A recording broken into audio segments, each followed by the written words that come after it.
Hi there puzzlers. Today we're going to be working on a new puzzle which is a corner piece, Our Family Picnic. So I'm just going to move the camera around so you can get to watch as I start to build this puzzle. Hi puzzlers. So it's time to start our new puzzle. Today we are going to be working on Our Family Picnic, which is by Corner Piece, 500 pieces, and it is full of brightness. It's reminding me of springtime coming along, which is not too far away now, and how beautiful the colours are going to be when the trees and the plants start to blossom. So yeah, let's get going. Now this is a charity shop, Jigsaw, so one can only hope that it is all going to be there.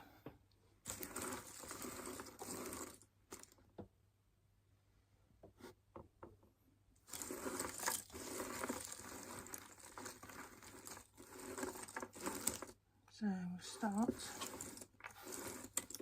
by sorting out all the edge. I'm going to need my trays.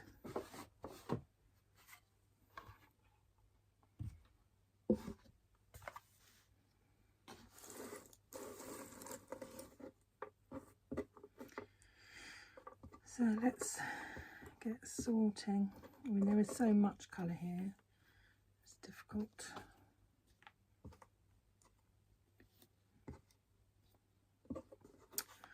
To know which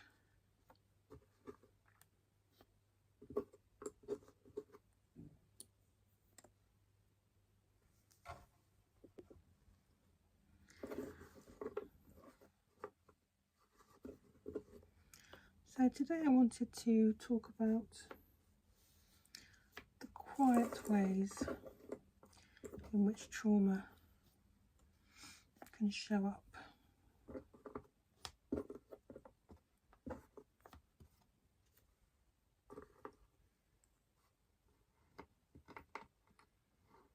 Doesn't always have to look dramatic. Doesn't always look loud or chaotic. Sometimes the ways in which trauma shows up is quiet.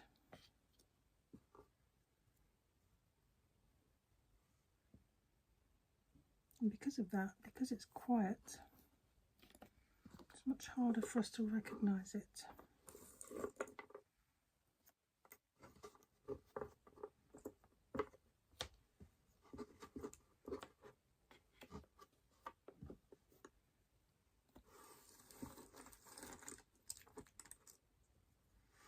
When people hear the word trauma, they often imagine most extreme scenarios. But trauma isn't only about what happened. It's also about what happened inside you. When you didn't feel safe, or you didn't feel supported, or you didn't feel seen.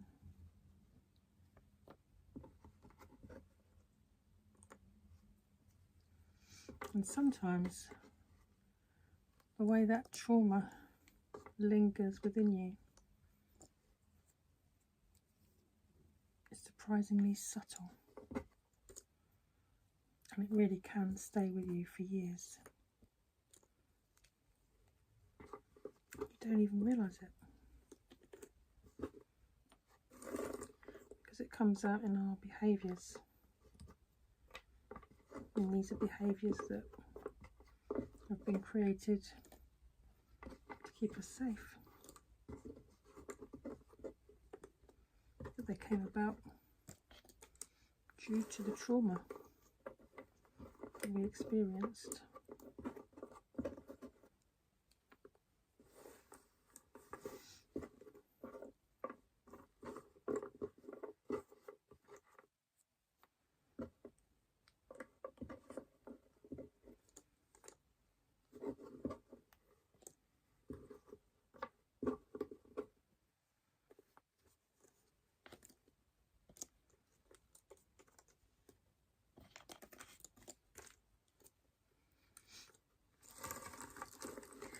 So,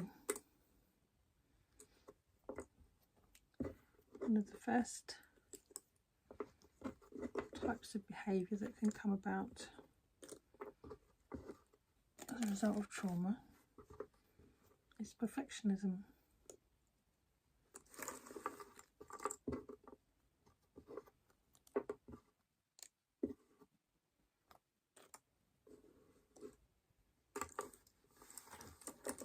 Not the cute kind. Not the look at this, I just love all things neat.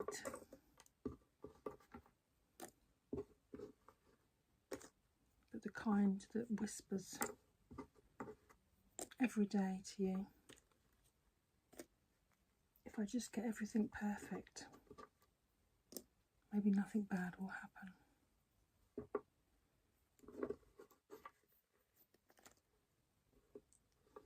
Perfectionism is without doubt a safety strategy.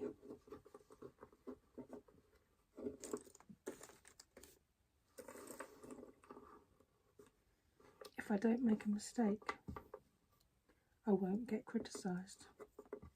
I won't get rejected. I won't get abandoned.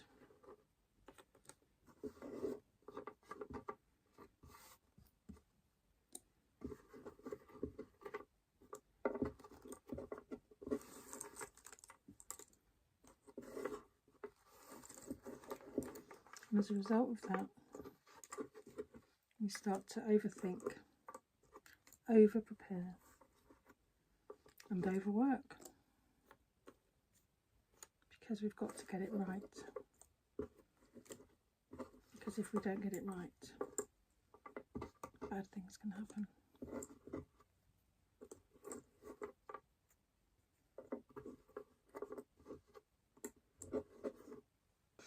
Now, this could show up on a daily basis. We find ourselves redoing emails 5 times, 10 times, rereading them, going through them with a fine-tooth comb. Is there anything we've said that could get this wrong, or have we covered everything? Have we missed anything?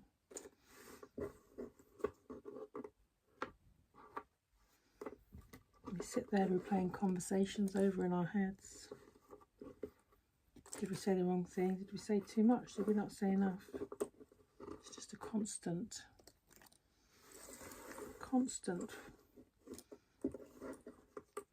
battering of ourselves, really. That we made a mistake, that we didn't get something right.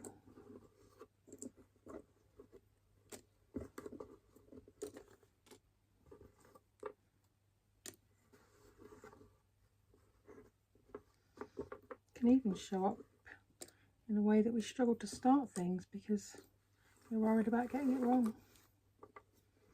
So it's easier not to start it.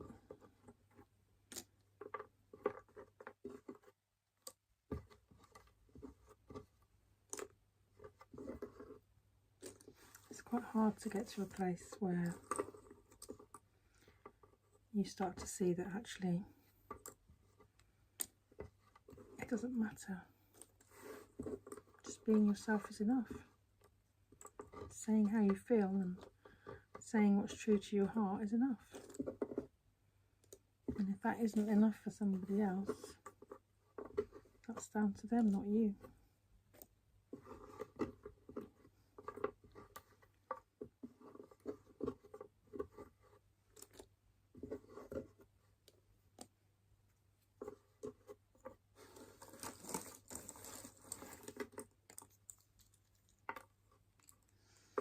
I mean, on the outside it can look like ambition.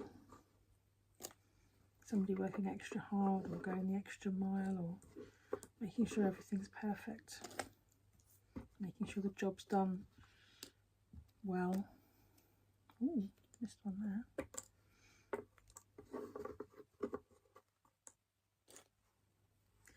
But underneath, it's driven by fear.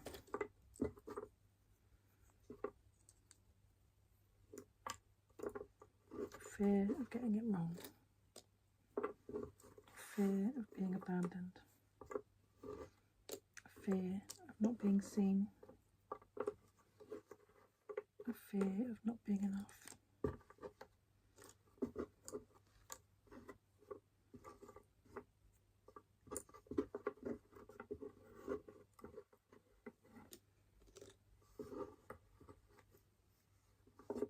And then of course the difficult thing is that perfectionism is rewarded. People rely on you because they know you do a good job. They know you're going to get it perfect. They know if they put things through to you, or if they ask for your help on things, you're going to do it, and you're going to do it well. And in the end it can become a burden because everything ends up going your way. And then that can get too much.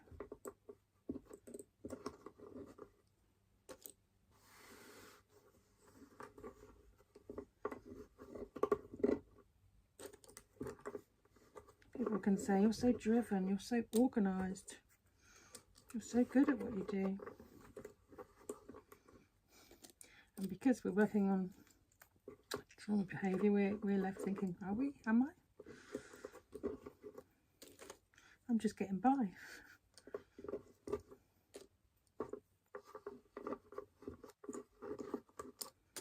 Can't truly take it in.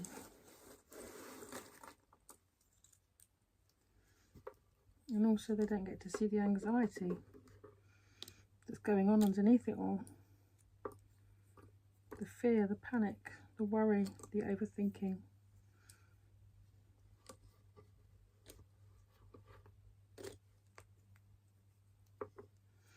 They don't understand how exhausting it is,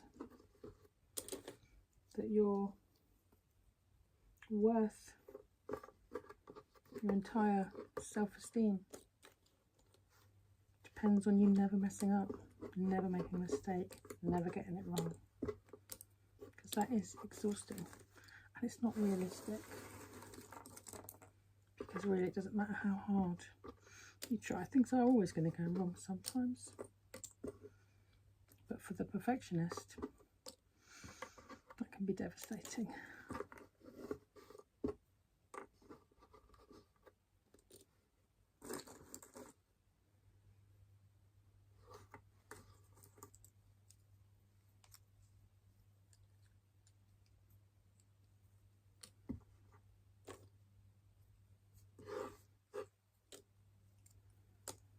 So another common behaviour from trauma, people pleasing. And I know I've talked about this in an earlier video, but it is a behaviour that is created from a trauma response.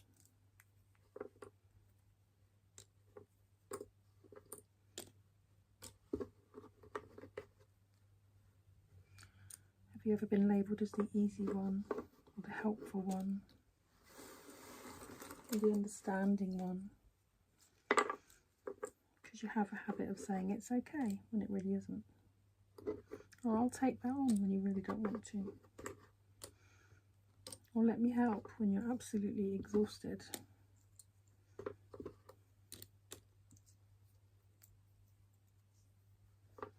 People pleasing is often a survival skill. It's something we've learned as a way to get us through a situation as unscathed as possible. So if you think back to when you were younger or in a relationship, if keeping the peace kept you safe, then you learned to keep the peace because your safety depended on it.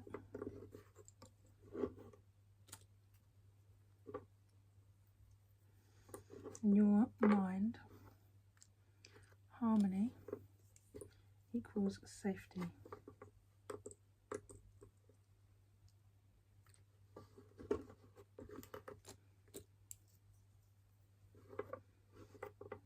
All these lovely bright colours.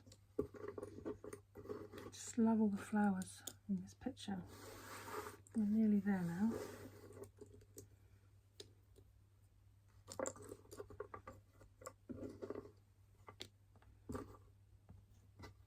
I feel like I haven't sorted as well as I could have, but at least we've got 2 trays.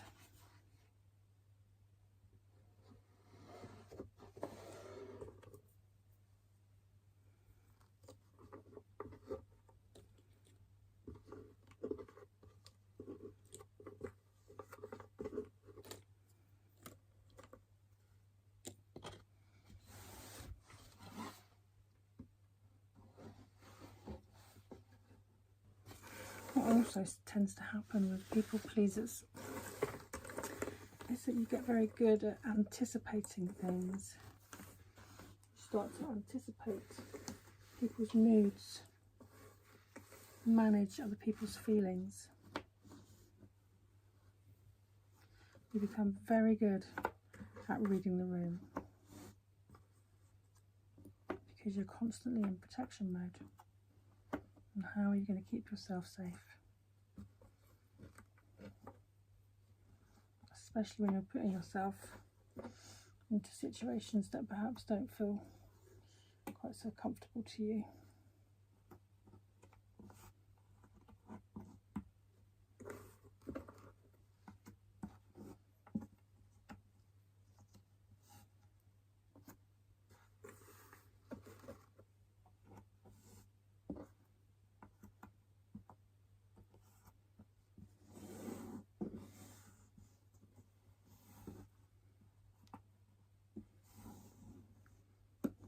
Just come together quick.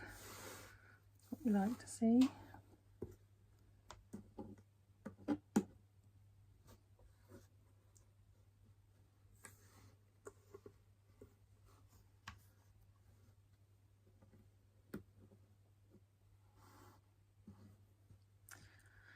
The problem with people pleasing is that you're so good at reading the room and managing everybody else's feelings and thinking about everybody else that you actually forget about yourself. You actually forget to manage your own feelings. You push them down so much, you almost don't exist anymore.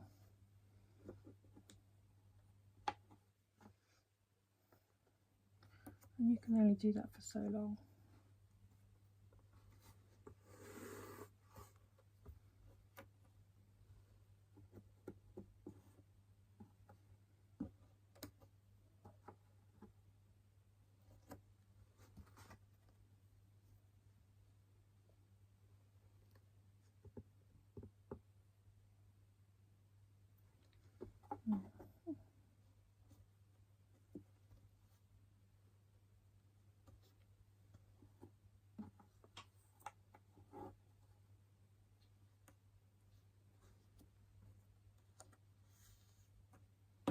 There we go.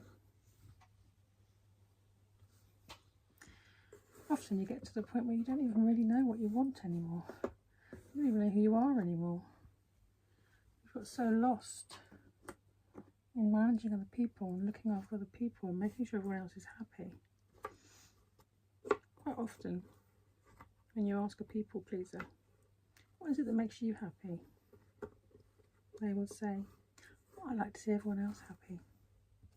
That's what makes me happy.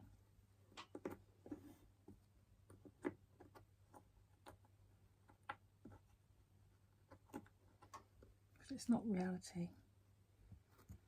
They're just lost in themselves. They don't really know what makes them happy anymore. But I can tell you that being a people pleaser is exhausting.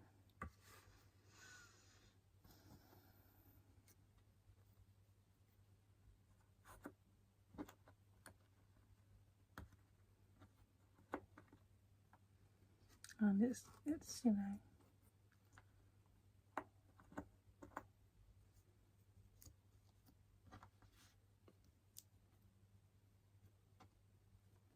it's not a healthy behaviour.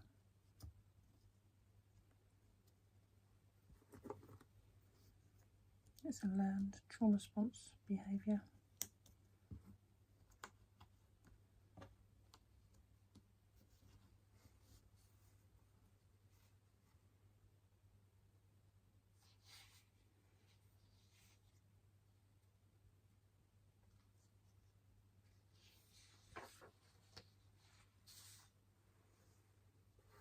But the thing is, it's funny because people praise this too. You're so kind, you're so selfless, you always think of everybody. You're so easy to be around.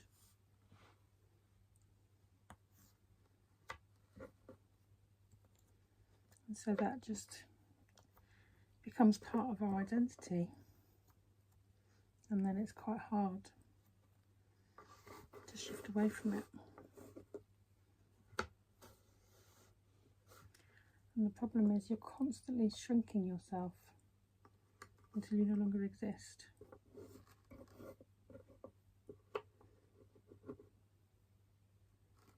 And that's not a place that is ever going to really get you to true happiness.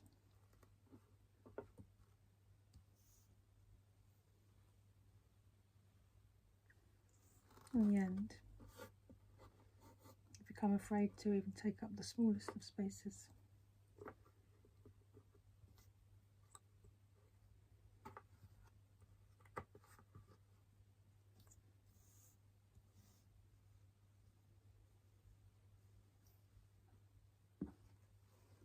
If that goes, no.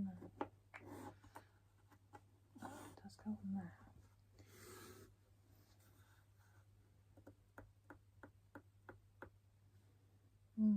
Where is that piece? I've probably lost it. It's probably in the box. So we will come back to it.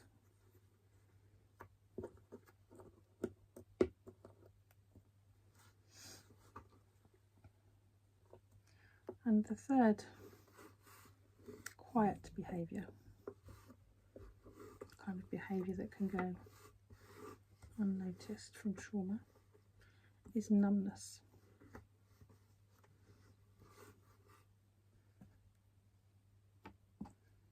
Disassociation.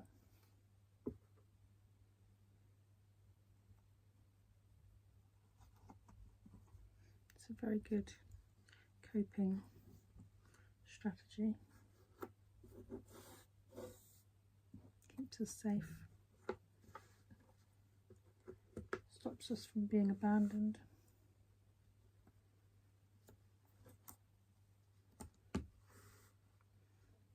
Completely barricades the emotional side of us so that nobody can get in.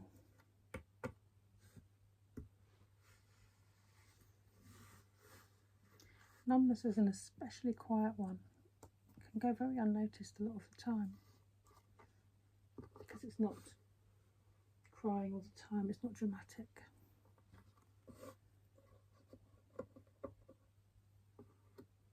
It's just flat.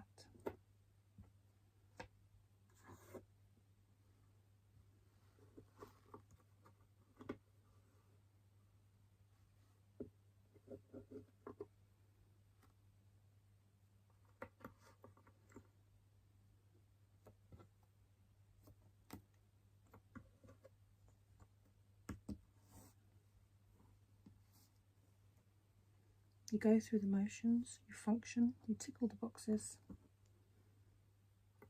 and then you quietly go home and you keep yourself safe.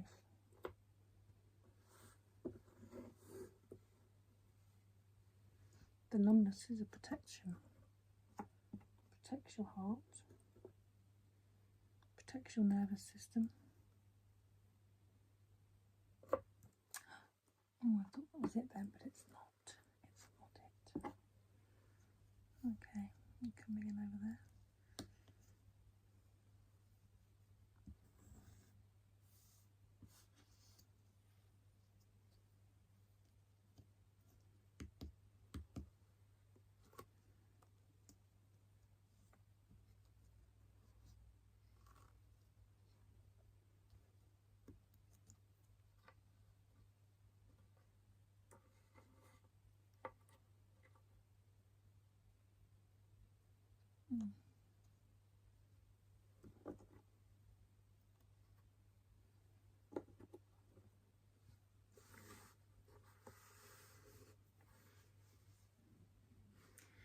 If at some point your system learned that feelings were overwhelming,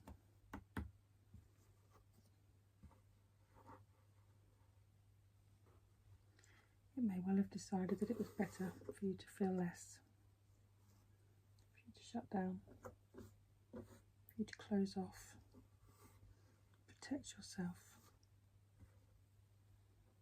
keep yourself safe.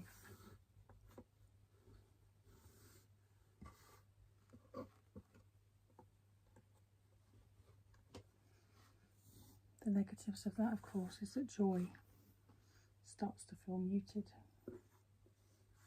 The excitement feels distant. And even sadness can feel quite far away.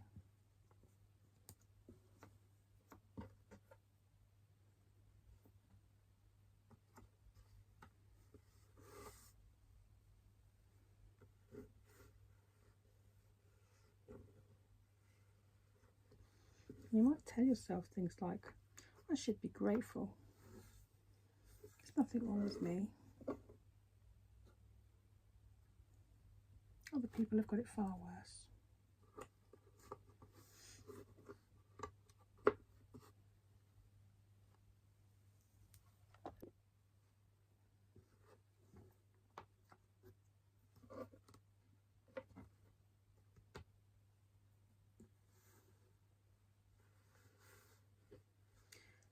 But numbness isn't ingratitude. It doesn't mean that you don't care. It doesn't mean that there isn't stuff going on in there. It just means your nervous system got tired. It needed a break. It needed space.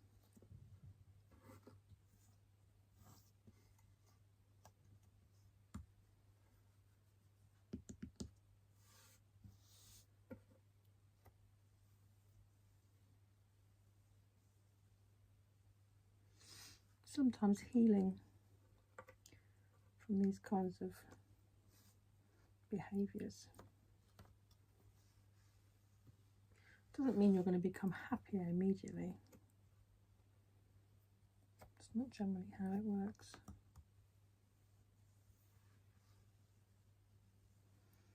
It just might mean that you'll start to slowly feel again.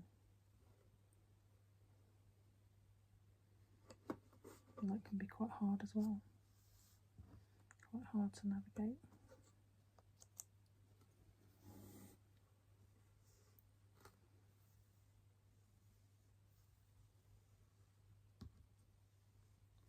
But I think one of the biggest myths is that trauma always looks dysfunctional.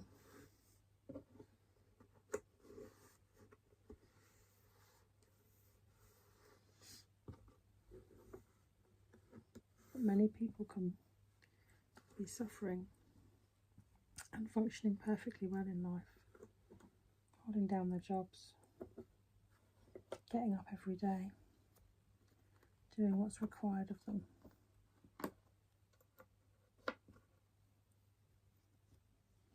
There we go.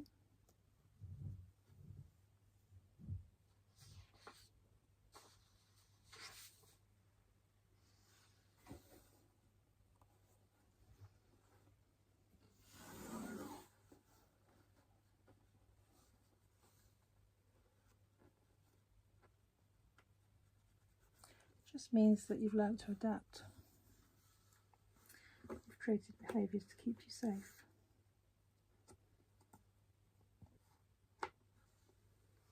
A lot of these patterns aren't personality flaws. It's just learnt behaviour.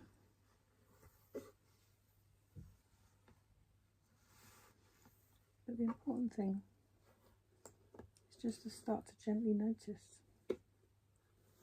these behaviours that you're experiencing in life.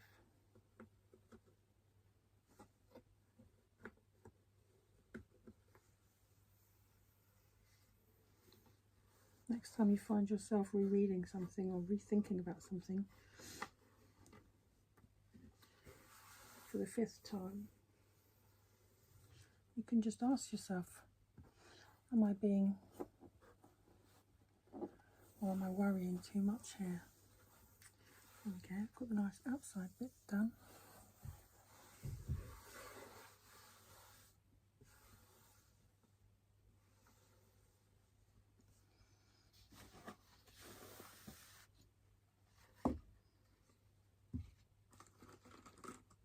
Or when you feel numb,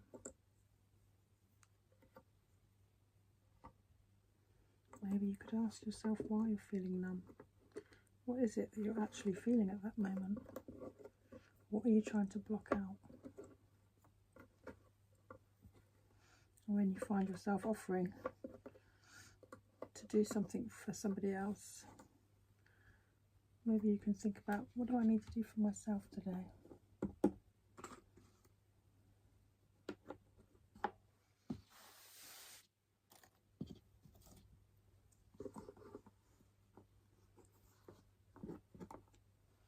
I think with all of these kinds of things, awareness is the key. Once we start to become aware of these behaviours, it's much harder for us to hide behind them. It's much harder for us to actually even really find them useful, because we start to see them for what they are. And then we can start to see actually that they're not that helpful anymore.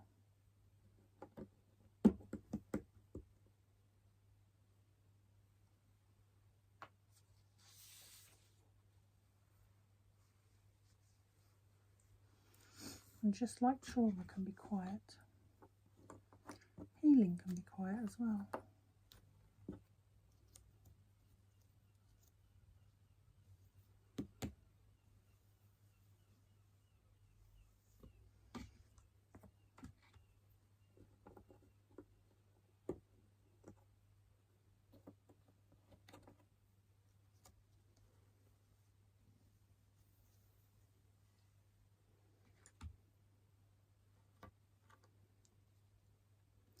But remember, just like a puzzle, it can't be solved all at once.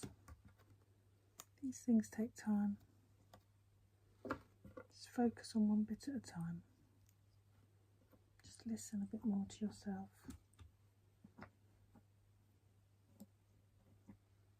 Think a bit more about what's going on in there.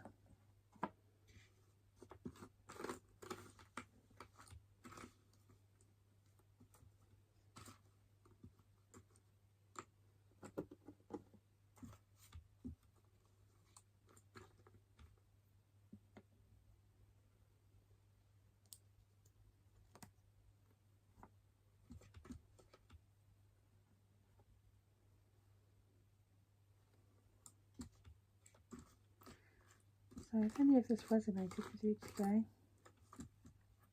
I just wanted to say, you're not broken.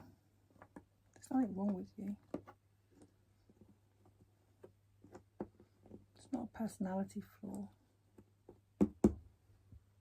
You're just surviving. You're in survival mode right now.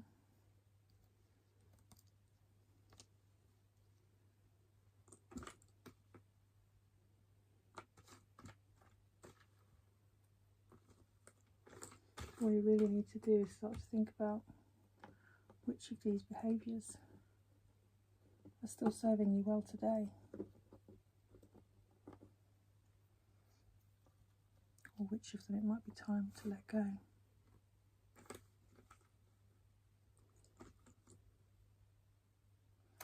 Thank you for sitting with me while I work through my puzzle. I always enjoy having you with me. It's nice to know that I'm not alone.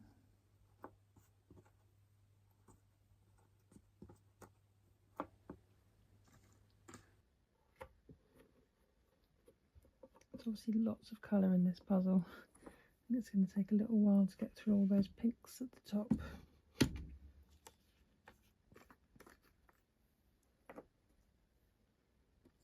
But we'll persevere.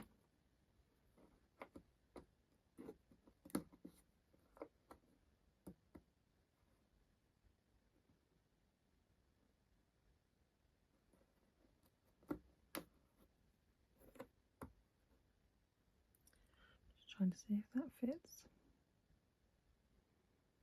Yeah.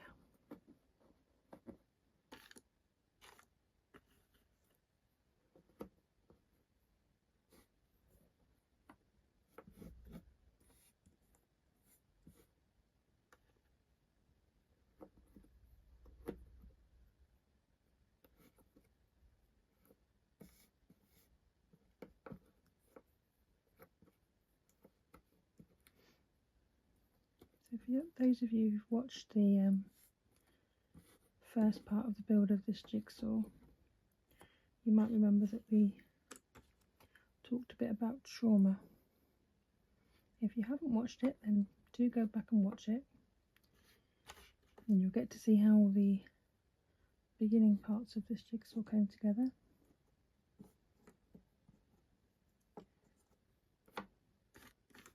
And also listen to our little chat around trauma and how it can just live within us quietly.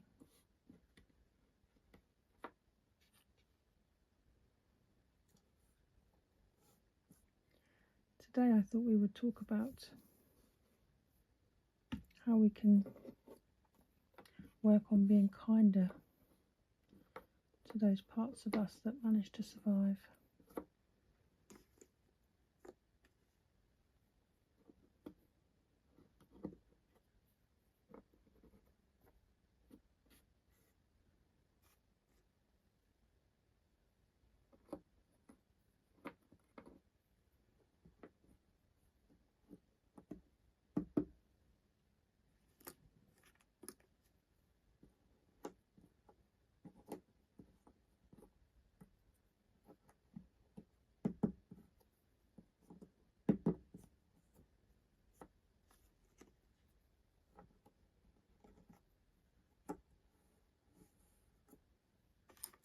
I don't think we need to focus on fixing ourselves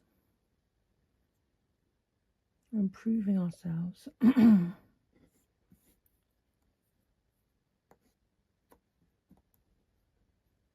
Just being kinder to the parts of us that learn to survive.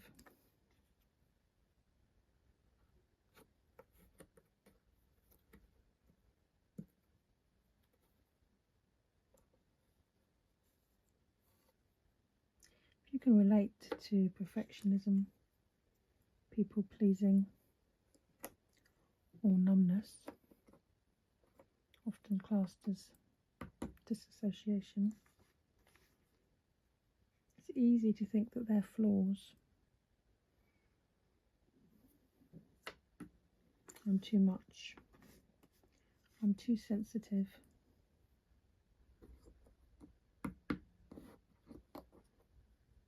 I'm too anxious. I'm too distant. But what if those parts aren't the problems? What if they're actually the bits that are just protecting you? Keeping you safe.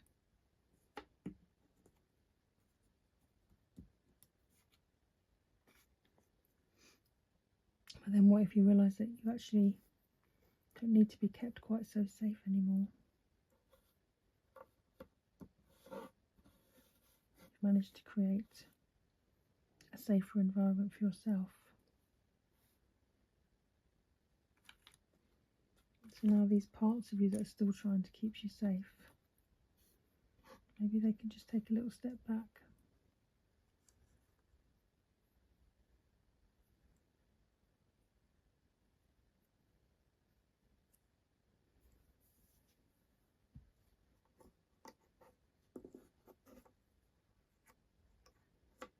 So when you think about the perfectionism part, the part of you that wants everything to be just right, part of you that can't make a mistake, has to follow everything to perfection. Maybe that part of you is just trying to prevent pain.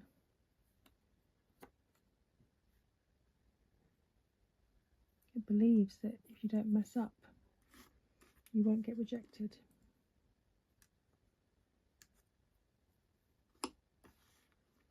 But instead of fighting it, when you feel it going on, maybe you could just say, "Thank you for trying to protect me. I really appreciate it. But I think I'm safe enough now. I think it's okay." Just reaching out to that part of you that's still feeling like it can't can't let go. Just reassuring it that it's okay.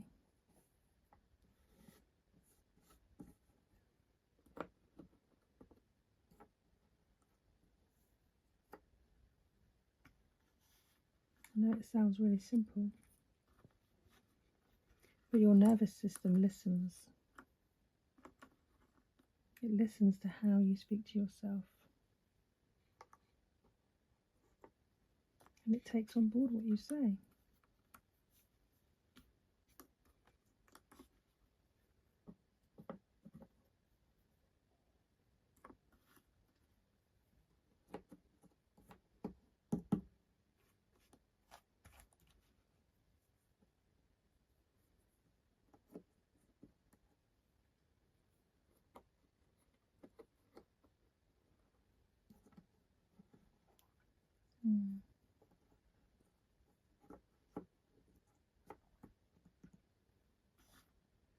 And if you're someone that connected with the bit we talked about with people pleasing,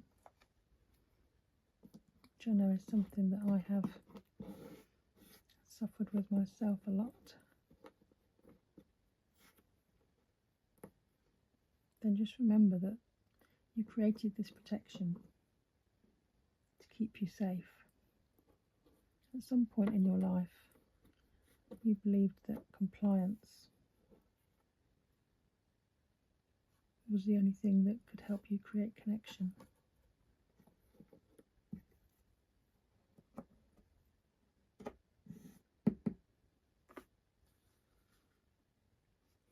Instead of shaming it, sort of seeing it as a negative,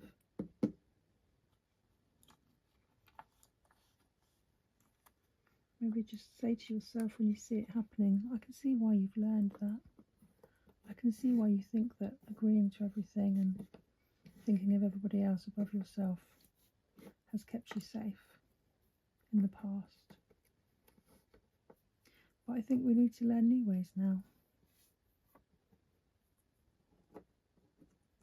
Just saying that quietly to yourself when you notice it going on. When you notice you've said yes to something else that is really just too much, or something you really didn't want to do. You don't need to change it in that moment,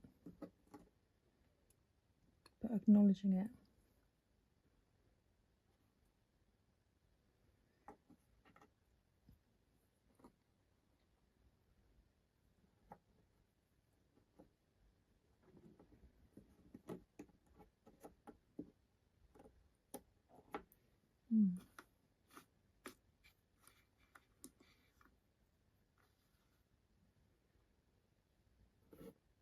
Remember that these patterns have been learned over a long period of time. We're not going to lose them overnight. It's going to take some time to unlearn them. It's going to take us some time to feel safe without them. But you can start to loosen things. One little conversation at a time. Just reminding yourself that you're safe now. That it's okay.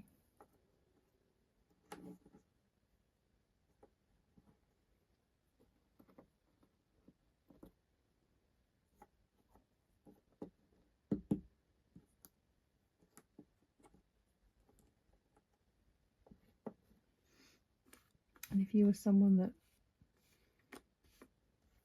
understood the numbness part, you could see that's something that maybe you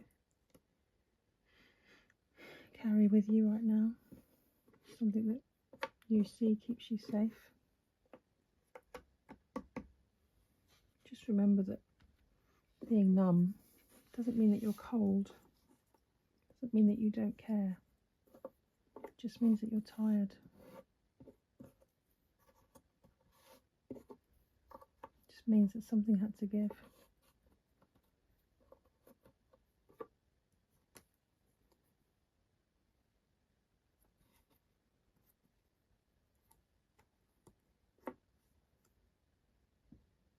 Numbness stepped in when everything was feeling too much.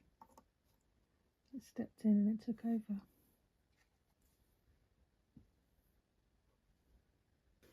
You could offer it some gentleness.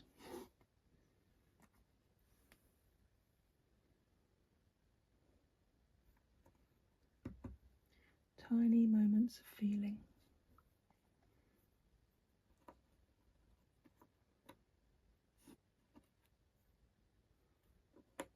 Nothing overwhelming.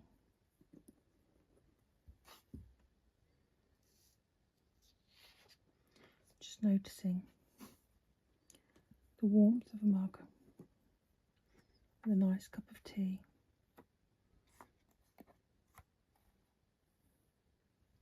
The sound of puzzle pieces.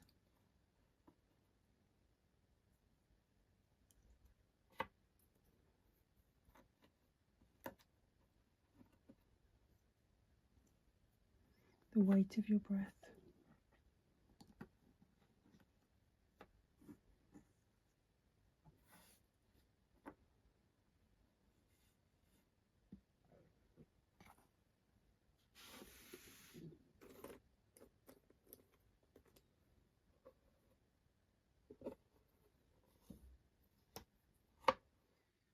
Healing doesn't mean flooding yourself with feeling. It doesn't mean it has to be overwhelming. It just means opening the window a little bit. Just allowing some light in. Because you deserve it.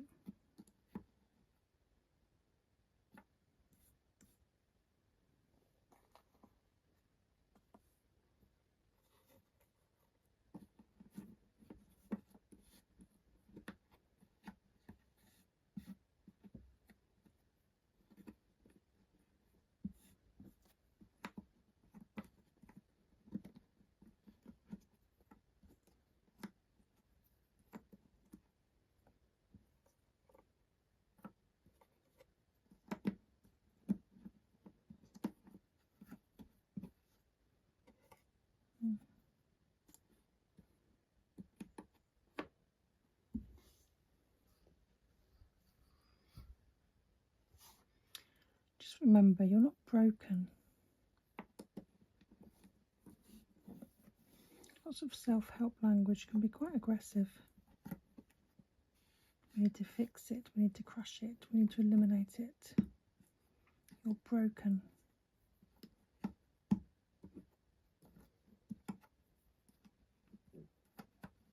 You're damaged.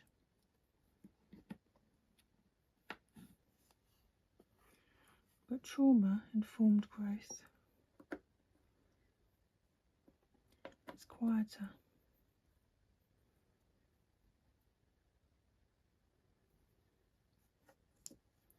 It says we don't need to remove parts of ourselves. We can just update them.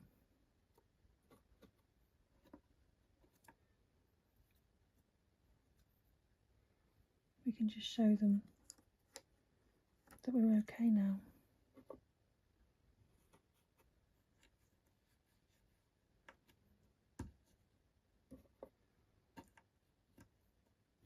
Comes back a lot to the inner child, because the inner child is the part of you that is the people pleaser or the numbness. It's what we've learned as a child, a way to cope. And as adults we can bring our parent self in and say, we're okay now. You can let that go now.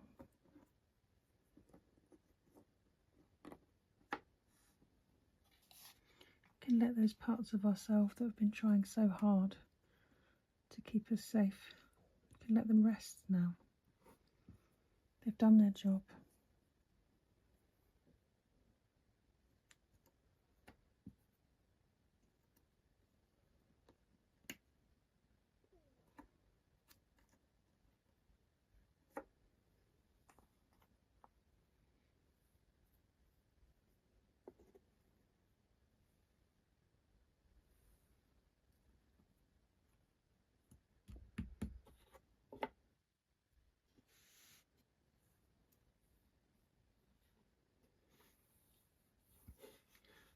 So next time when you're thinking or you're noticing these little behavioural situations appearing where you're over-promising, people-pleasing, trying to be too perfect, worrying about the little things when they go wrong, worrying about the big things.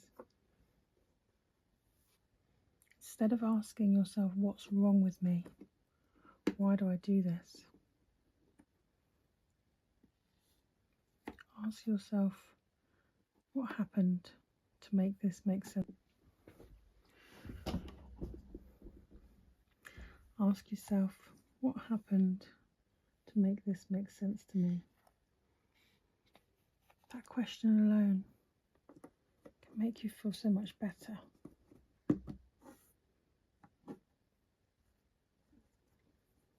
And you realise this isn't just a part of who you are. This isn't a behaviour that's got to live with you forever. If you can start to see that it's not helping you, then you can actually start to think why it's there in the first place. What caused it?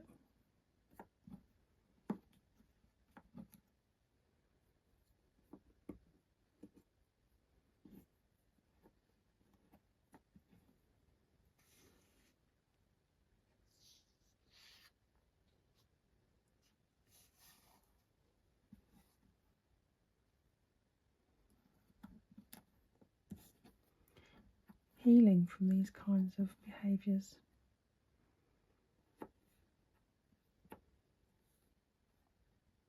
often look like becoming safer to yourself, letting yourself rest when you haven't earned it,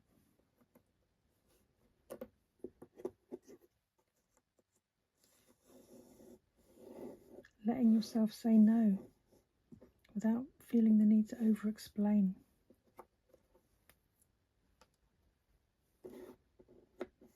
Putting in boundaries for yourself.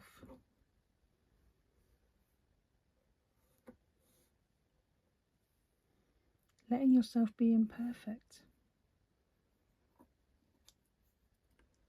And catching yourself when you start to spiral. Reminding yourself that it's okay now. You can let it go. Tiny little acts of safety. Tiny little acts of kindness for yourself. And an everyday reminder that you deserve it. You're worth it.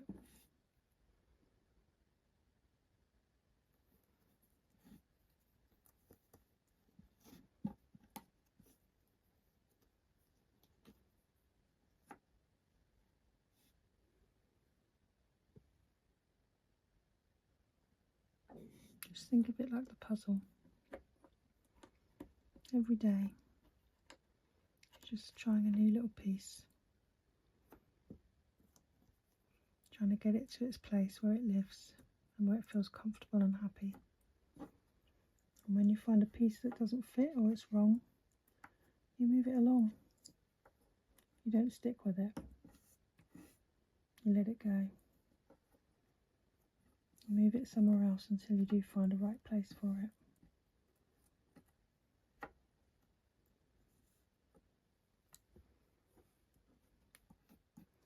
So if you notice that you're still carrying these kinds of survival patterns, don't think of it that you're broken or that you've failed or that there's something wrong with you. Just remember, you survived. And that's all it means, is that you survived.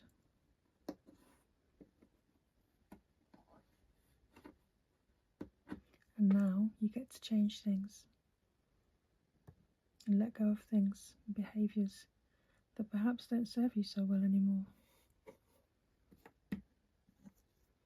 And be kinder to yourself along the way.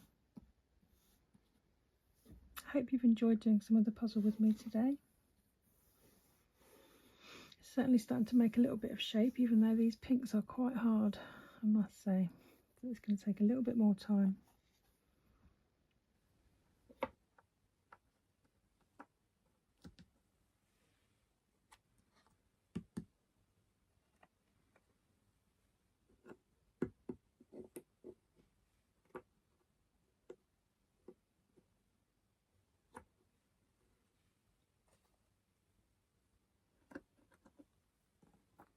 today I thought I wanted to talk a little bit about grief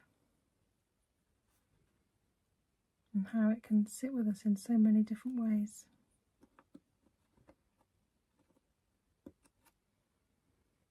We often don't talk about the kind of grief we feel when a loved one is still alive but no longer in our lives. It's a different kind of grief.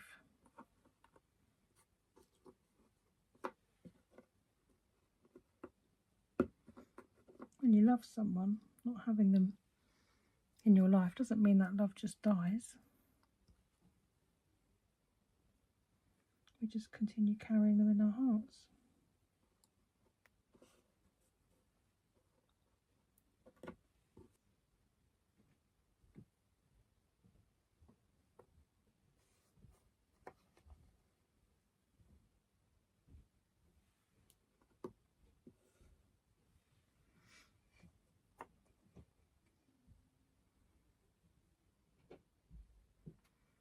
And even when you know it's possibly better for you not having them in your life, doesn't mean that you stop loving them.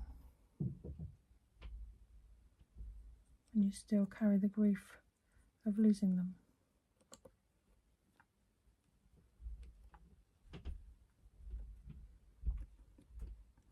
And you know they're out there living their own life, making their own choices and walking their own path. And when you love someone, you just really want them to be happy. However that looks for them.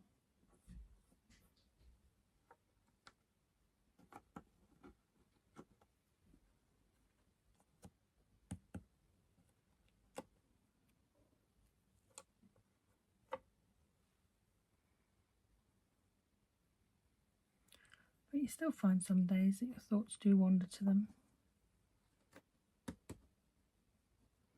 You wonder how their day went, if they're doing okay. It's a quiet kind of love.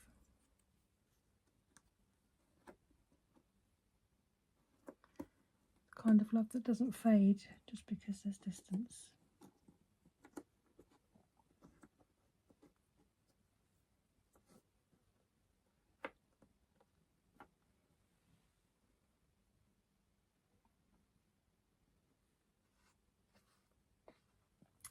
When you've loved someone that's been in your heart for a long time, you remember so many different things, all the good things, and the way they laughed or the way they smiled, the ordinary days that didn't really feel that important at the time.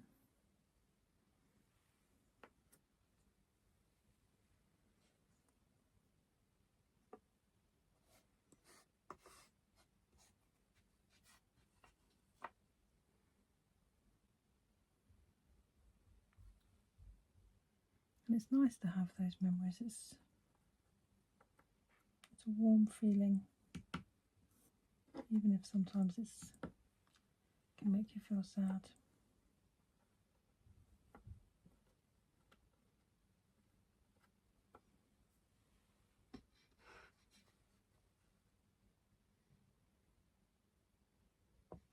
But just because there's space between you right now doesn't cancel out the love. It doesn't erase all those years when you were in each other's lives.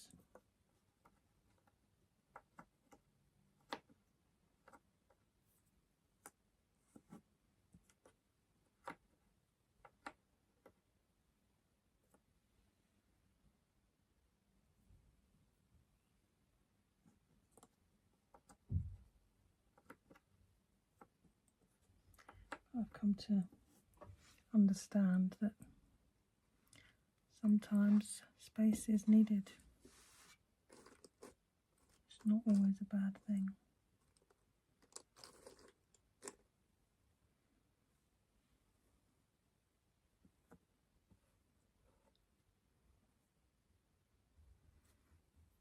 But just remind yourself that just as you still love them and you haven't stopped loving them, The same is likely to be said for them as well.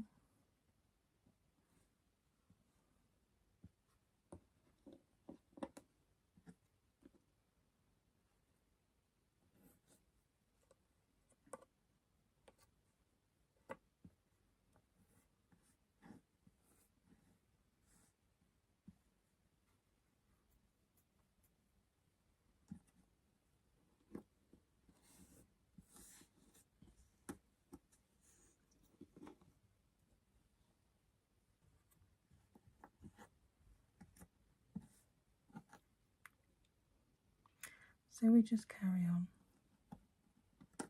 holding them quietly inside.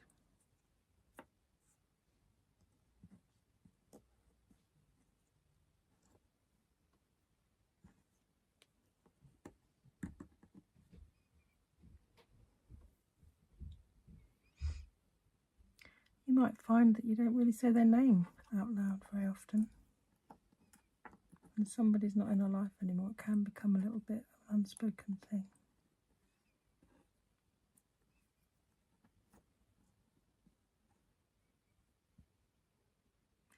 But when they cross your mind in the middle of an ordinary day, you realise that the bond will be there forever. It doesn't just disappear.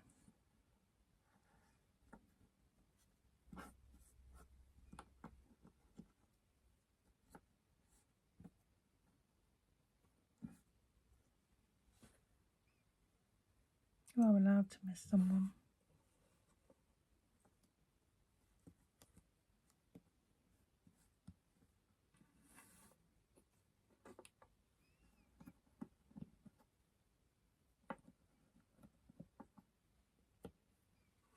Even if things are complicated, you can still hold on to that love without knowing how the story is going to end.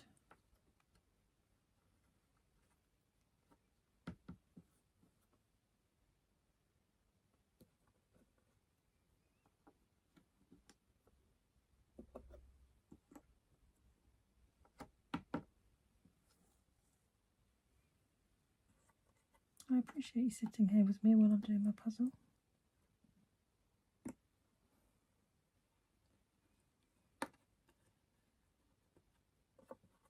I do find it very relaxing.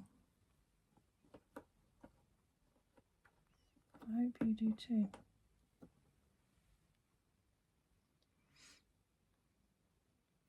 So just remember, if someone once filled your whole world, you find that they're on your mind sometimes, you're not alone in that.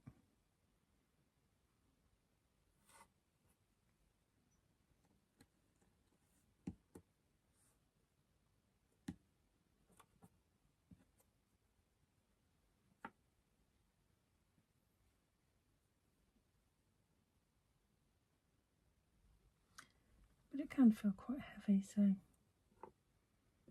let's just sit and do the puzzle for a while. Sit together.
great to know that you're here too.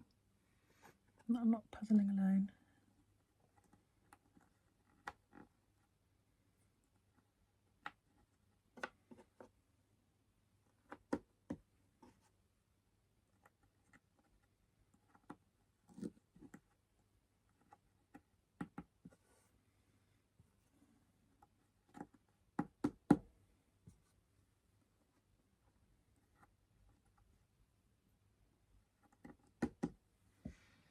I was going to share some gentle reminders with you today. So, as I talk them through, maybe just have a think, see how they land with you, see what your feelings are about them.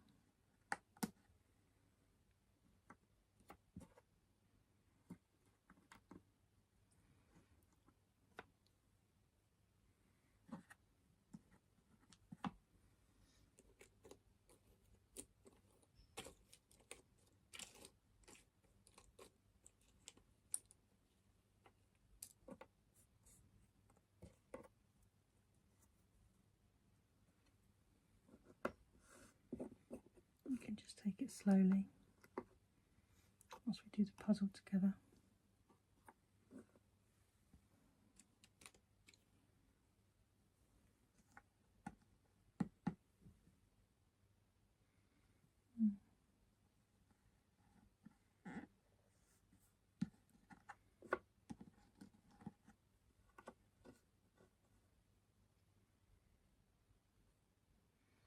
Don't think that's right, but it's really difficult to tell actually on that one. But we'll come back.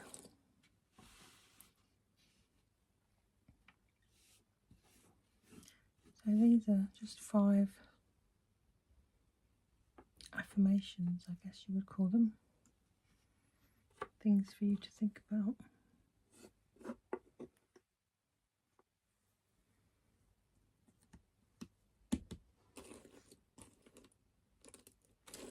So the first one,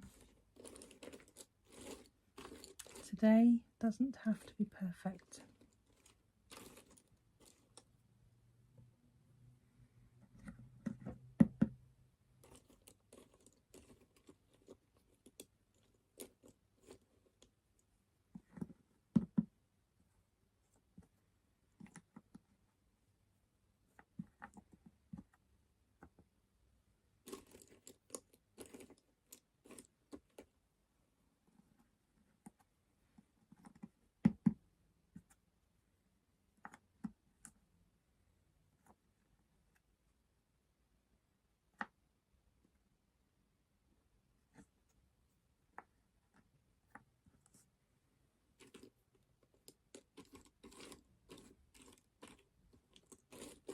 So just think about how that feels to you. Today doesn't have to be perfect.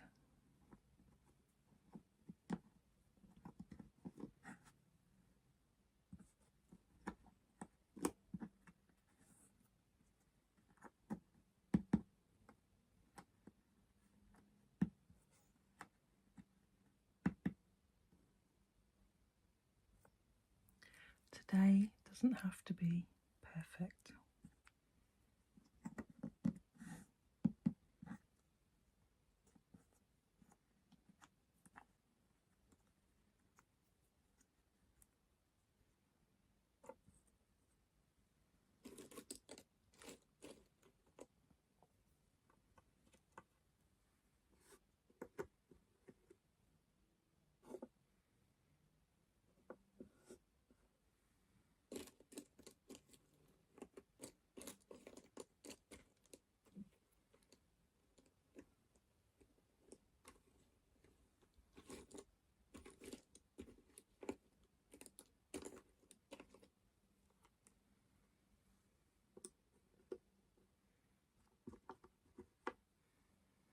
Be kinder to yourself.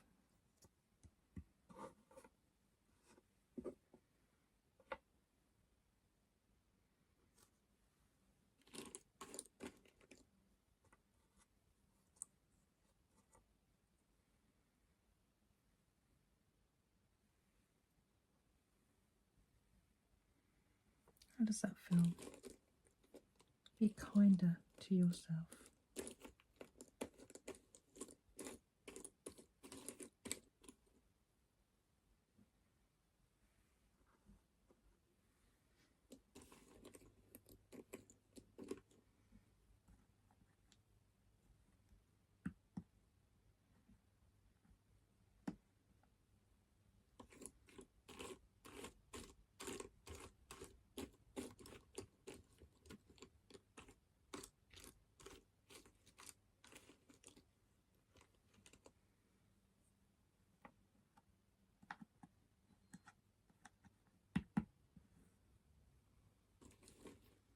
You are enough.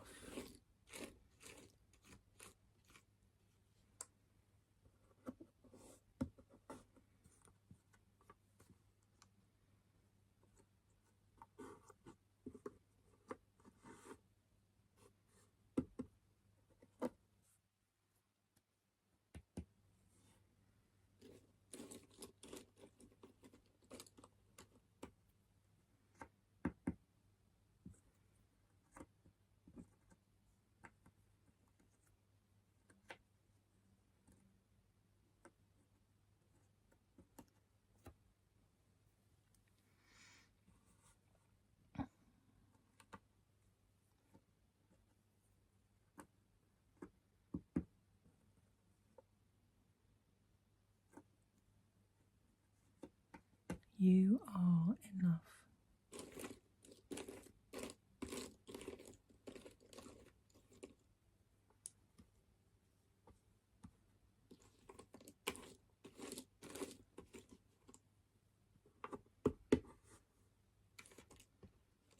Think about how that feels to you.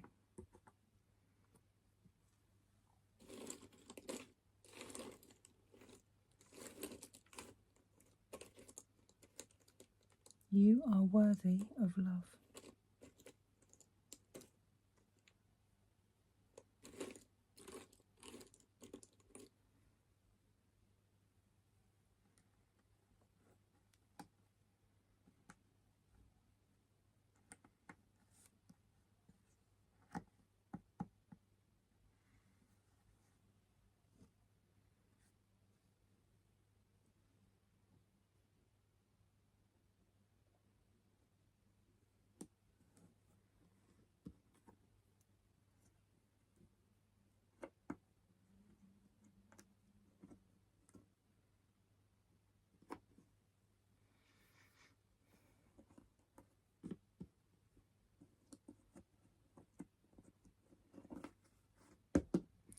You are worthy of love.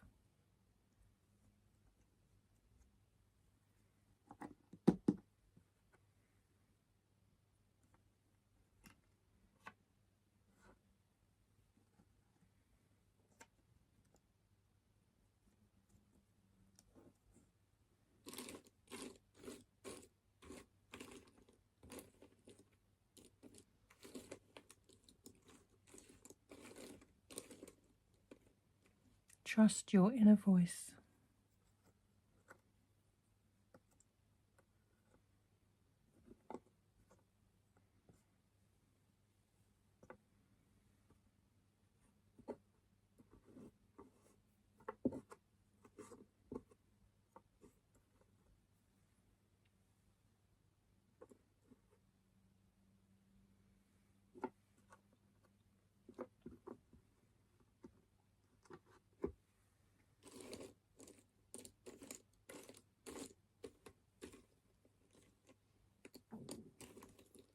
Trust your inner voice.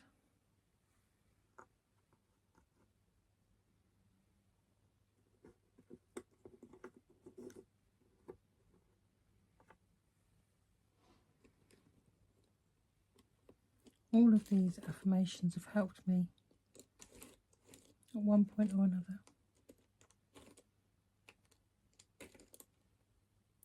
Trusting my inner voice stands out as the one that really changed things for me, because I think I'd really learnt how to ignore my inner voice completely, even when it was screaming at me.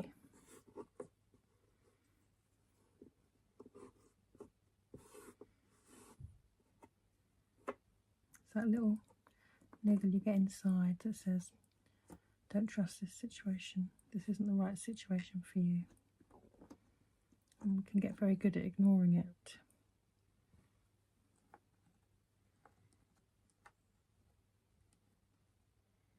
If you can learn to tune in and trust your inner voice,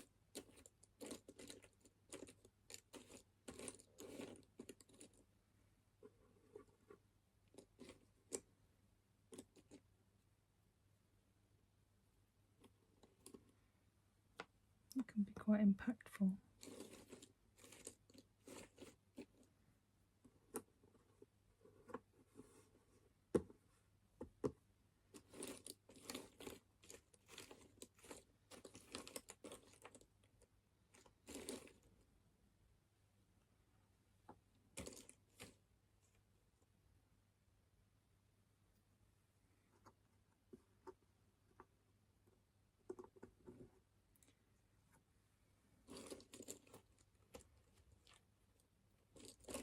Maybe choose one of those that you could carry with you today. Say it again to yourself slowly. And really hear it.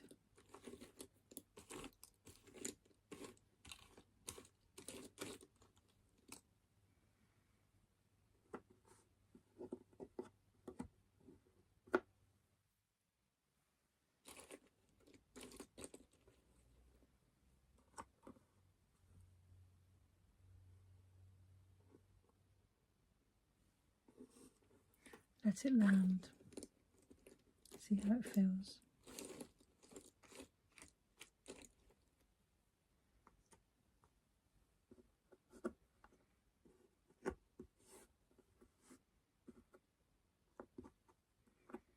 And if you can't make it fit, or if it doesn't feel right, just try it again tomorrow.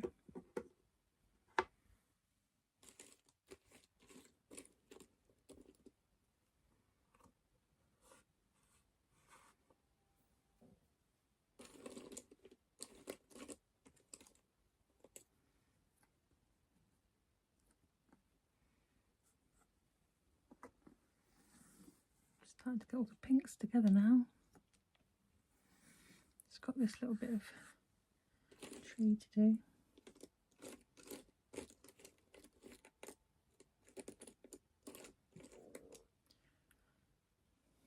Thank you for joining me today here at Puzzle Corner.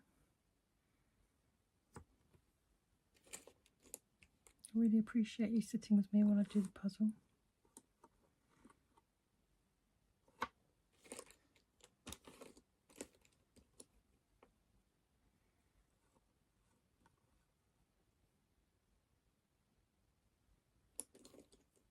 I hope it can make you feel a little less alone.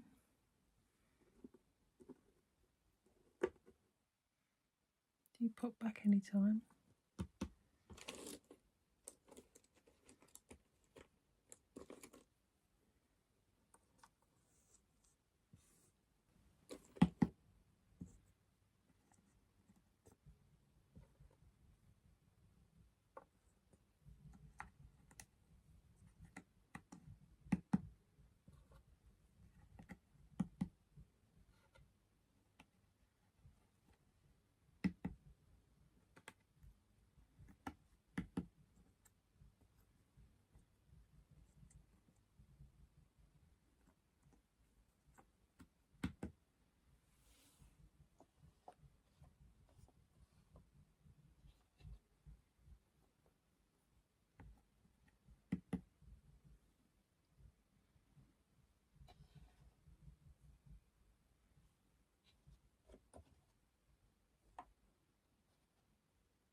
today's little reminder is to find your light.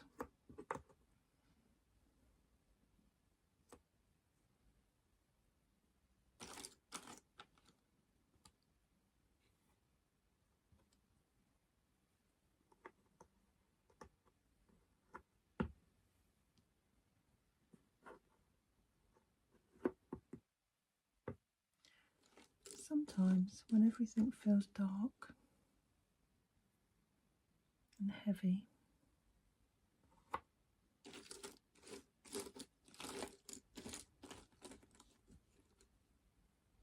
and you feel like you might never feel happy again,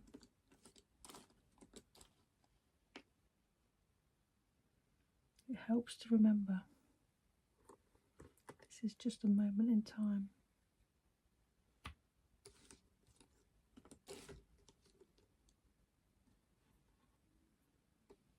Not forever.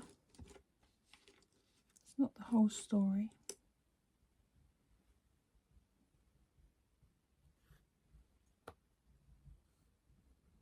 It's just a moment. So let's sit with that for a while we puzzle today. Find your light.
Sometimes,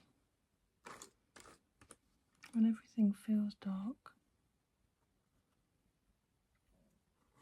it's hard to imagine the light.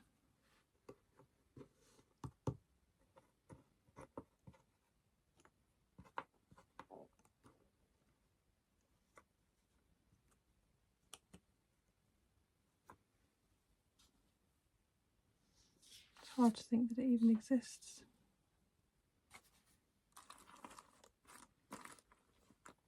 But the light doesn't disappear. It just hides behind the clouds sometimes.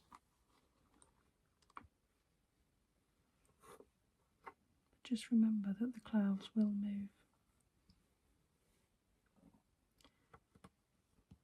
Feelings will shift.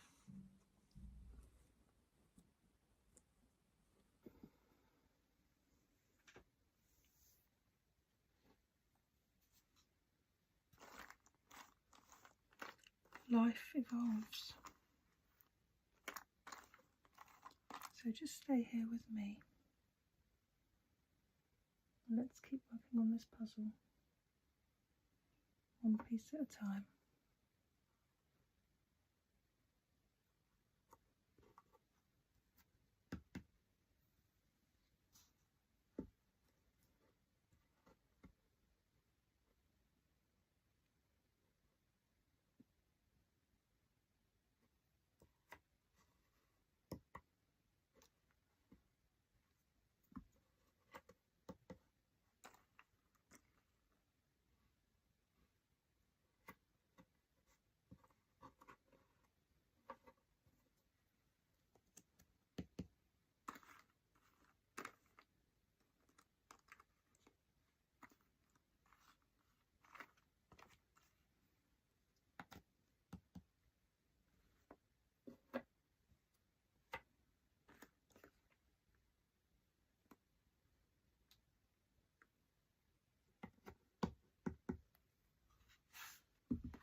today is feeling heavy for you,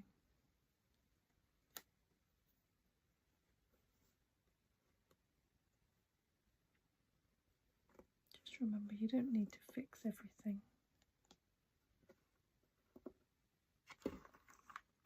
You don't need to solve your whole life in one day.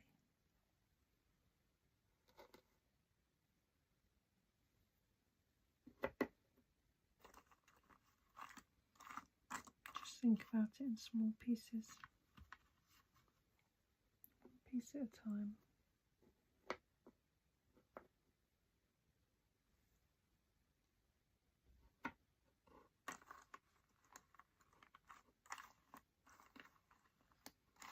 Focus on your breathing,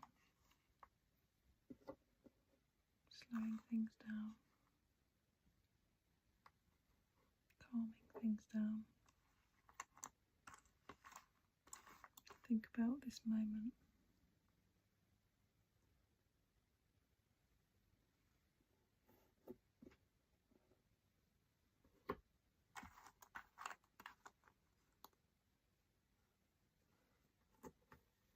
Sometimes darkness can feel permanent,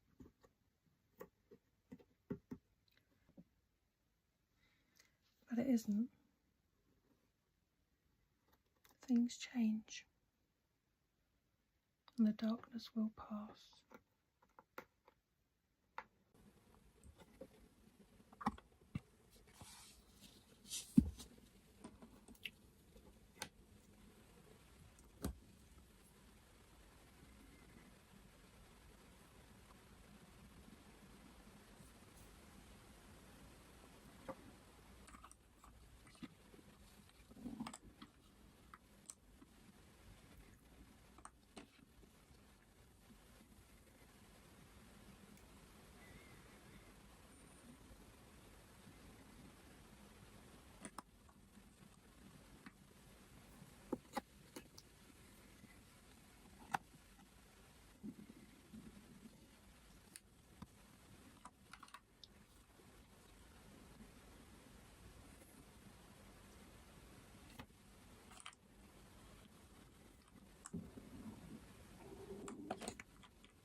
And there we have it, all complete and all there.